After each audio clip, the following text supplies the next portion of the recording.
Hello welcome. நான் உங்கள் Robin அன்பின் காதலன்.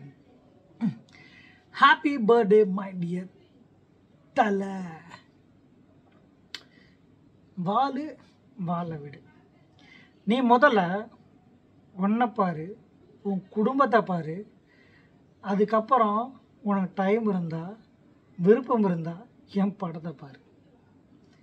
ஆக்சுவலாக இது நான் வளர்ந்ததுக்கப்புறம் அந்த மனசை பேசி கேட்டது. ஆனால் மூணாவது படிக்கும்போது சத்தம் இல்லாத தனிமை கேட்டேன், யுத்தம் இல்லாத உலகம் கேட்டேன், ரத்தத்தில் நின்று மேகம் கேட்டேன், ரகசியம் இல்லா உள்ளம் கேட்டேன், உயிரை கில்லாத உறவை கேட்டேன், ஒற்றை கண்ணீர் துளியை கேட்டேன். கொய்யால இன்னைக்கு பாடினாலும் மறக்கவே மறக்காது.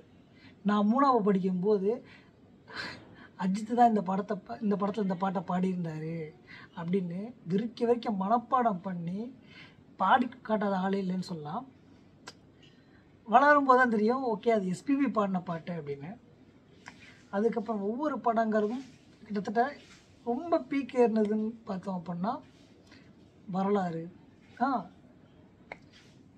பரமசிவன், திருப்பதி, அதுக்கப்புறம் தான் பில்லா, அப்படி அடித்து தூக்கி மங்காத்தாலேருந்து அது தன்னோட ரசிகனை எந்த கட்டத்துலேயுமே மாற்ற விடாத, அதே சமயம் அவனை திசை மாற காரணமாக அமையாத ஒரு நல்ல நடிகராகவும் சொல்லப்போனால் ஒரு நல்ல மனுஷனாகவும் இருக்க தலை அஜித்துக்கு பிறந்தநாள் நல்வாழ்த்துக்கள்.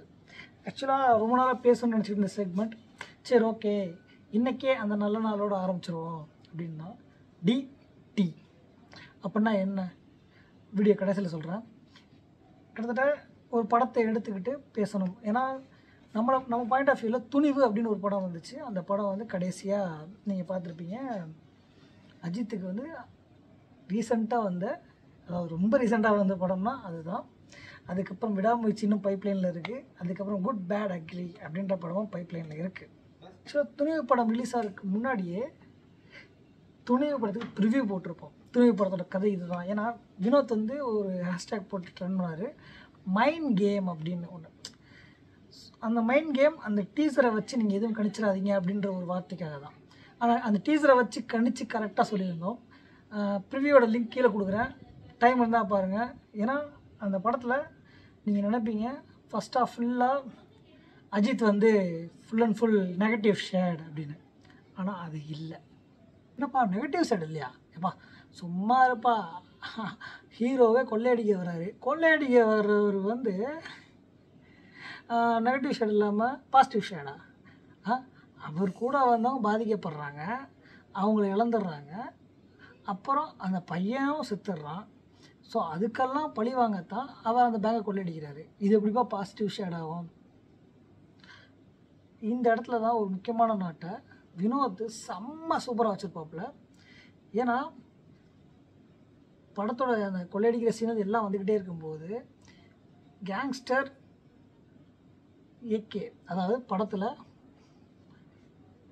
டெவில், டார்க் டெவில்னா சொல்லுவாங்க, எங்கேயுமே பேர் சொல்ல மாட்டாங்க அப்படின்னு நினைப்போம். ஆனால் கேங்ஸ்டர் சாங்கில் ஏகே அப்படின்னு சொல்லுவாங்க. ஸோ ஏகே தான் படத்தில் தலையோட பேர்.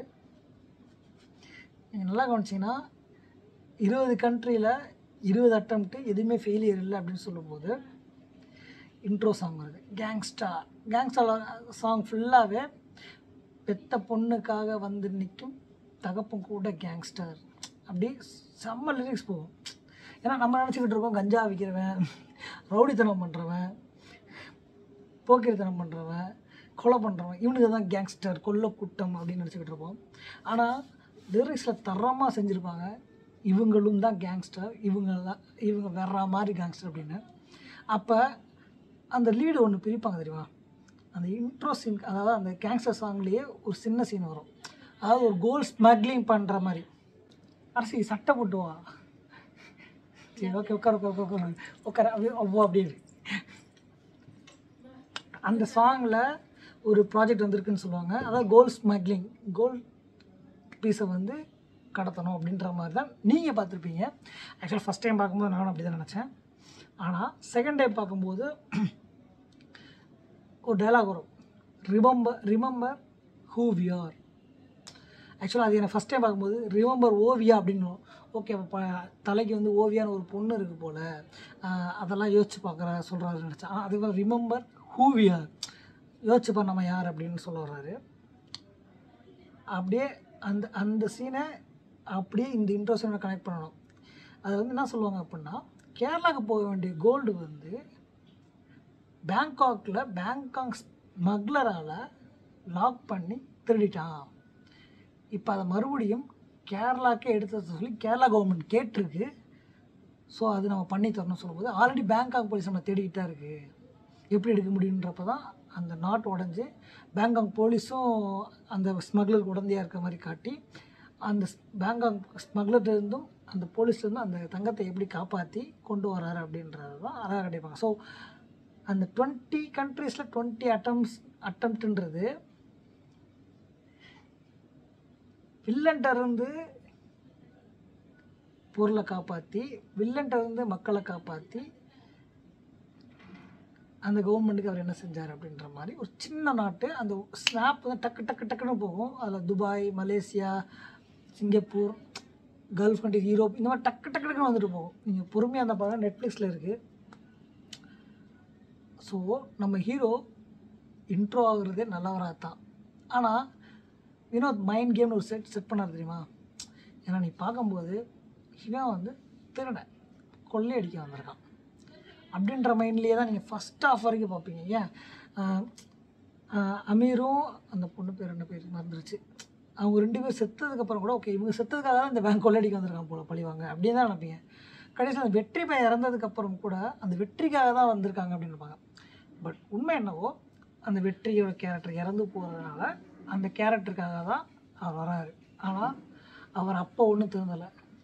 அந்த கேங்ஸ்டர் சாங்கோட இன்ட்ரோலையே நம்ம ஹீரோ நல்லவர் தான் அப்படின்றத செம்மையாக காட்டியிருப்போம்ல வினோத். இந்த வீடியோ பார்த்ததுக்கப்புறம் உங்களுக்கு இப்போ நீங்கள் போய் துணிவை பாருங்கள், அந்த சீனை மிஸ் பண்ணாமல் பாருங்கள், உங்களுக்கு புரியும். ஆஹா ஆமல்ல, நமக்கு தான் படம் பார்க்கும்போது புரியலையோ. இந்த மாதிரி ஏகப்பட்ட படங்கள் இருக்குது. குறிப்பாக உங்களுக்கு புரிஞ்ச மாதிரி சொல்லணும்னா விஸ்வரூபம் அப்படின்ற ஒரு படம் இருக்குது. இன்னும் சில படங்கள் இருக்குது. பட் நெக்ஸ்ட் வீடியோ விஸ்வரூபம் அப்படின்னால இதோடு நிப்பாட்டிக்கிறேன். நீங்களும் இதே மாதிரி சில படங்கள் பார்த்துருப்பீங்க. முதல் தடவை பார்க்கும்போது புரியாமல் போயிருக்கும், 2வது பார்க்கும்போது புரியாமல் போயிருக்கும், பட் 3வது பார்க்கும்போது ஆஹா அப்படின்னு வச்சுருப்பீங்களே, அந்த படத்தை கமெண்ட்டில் சொல்லுங்கள், அதையும் கூட நம்ம பேசுவோம். 3வது படம் கேட்குறீங்களா? சொல்லிடுறேன். மாநாடு. ஆல்ரெடி கேள்வி கேட்டிருக்கேன்.